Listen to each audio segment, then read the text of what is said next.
Our guest is Lloyd Oliver. I don't know Lloyd, but I've seen him in the news lately, and he just won a case where he's going to get back on the ballot. Lloyd, thanks for being our guest. Hey, thank you. So why exactly you won the Democratic primary to be the district attorney candidate in November? Yes, that's correct. You won the primary fair and square, and the Democrat Party kicked you off the ballot. Why? Well, it's not the Democratic Party. Obviously, the Democrats put me there, about 30,000 of them. It wasn't the Democratic Party. It's the Democratic Party elite, the party leadership. I think I described them as a couple of goobers. There's more than a couple of them, but that's who was instrumental in trying to get me kicked off the ballot. The party goobers? Yeah, the party goobers. There's a lot of goobers in the party. Yeah, in the hierarchy. I don't know what you know about the Democratic Party, but yeah, it's pretty rough. Who are some of these goobers that took you off the ballot? Well, yeah, I just don't know that I can publicly endorse them. Their name's not worthy of mention. Let me. Well, I got it, but let me understand this. You won the primary fair and square. You got more votes. That's correct, yes, sir. And these goobers, as you, I think, artfully call them, decided that you couldn't stand in the election. You took it to court and won. What was their basis for taking you off the ballot? Well, that silly free speech thing I think I heard you just do on the radio, that you sometimes we say what we mean and sometimes we say we make a speech, and that's what I did. I made a speech, and I suggested that and said that Patricia Lyko, she's the president of District Attorney in Harris County, she's a Republican, and apparently the Democratic Party did not appreciate me making a positive comment about a vanquished foe. She just lost the election. I had some positive things to say about her. Specifically, I said, if I could have voted in the Republican primary, had I been a Republican, I'd have voted for that woman.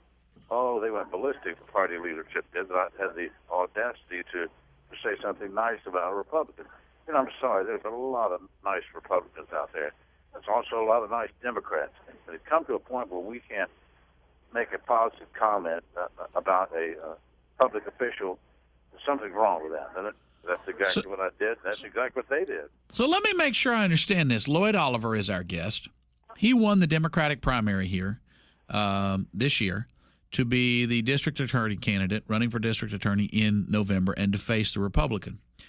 But Correct. Because he said something nice about the current district attorney, Pat Lycos, because he said she had done a good job, and of course she lost in the primary, and so she won't be on the ballot in November. Because Correct. he said something nice about that woman who's a Republican, the party goobers, the party leaders said, you can't say something nice about a Republican. We choose not to let you run for – we're taking you off the ballot after the voters had already voted him in. Now, remind you folks, Bill Clinton stood up there last night and said Barack Obama's trying to get along with people, but these Republicans are so extreme that they won't compromise. They can't say something nice about the Democrats. I don't know of a Republican ever being taken off the ballot for saying something nice about a Democrat. Republican leaders taking somebody off the ballot. Can you imagine the audacity?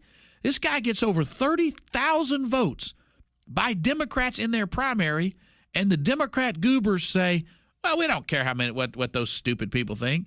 You don't say things that we like, so we're taking you off the ballot. Not a crime, nothing wrong. Simply said, hey, she did some good things. That's wow. Right. Well, the win was I had to file a lawsuit over the state district court to stay on the ballot, and they filed a motion to transfer it to the federal courts just to delay the time because there was a drop-dead date when you must be on the ballot, well, today, frankly. And we finally got it out of the federal courts, back over the state courts. Yesterday we got a ruling. And here's the judge, incidentally, that made the ruling was a Republican, and he's done a pretty good job. So now I'm making another comment about a Republican who's done a pretty good job. Who was the judge? I just don't want to call it or drop any names if you would at this time, but he's done a very good job. I probably know the fellow. I bet you do. He's a good man. Well, if he's a good man, he deserves a mention. But I may say too much and find myself in trouble again because I paid a compliment to a Republican. But I guess I don't much care because the Republicans won yesterday, and so did the Democrats, and so did all we voters. All right, and that we. Well, that's what it's supposed to be about. The voters should get to decide who's going to be the Democratic candidate, not the party goobers. We the people. That's what it's about, isn't it? We the people. We won. Lloyd, what did this teach you about the party leadership of the Harris County Democratic Party? They ain't got your back. That's what it'll teach you. They ain't got your back. When you say you mean the voters of Harris County? Voters of Harris County got your back, but not the Democratic leadership. Don't count on them. How far and wide is the gooberity of the party, of the party leadership? Well, I think I also called them a couple of twits. So between the twits and the goobers, they're all over the place in the leadership. Well, just don't call them knuckleheads or you'll end up on Fox 26 News. Lloyd, thanks for being our guest. How about that? There's the compromise. The party goobers kicked him off for saying something nice about a Republican.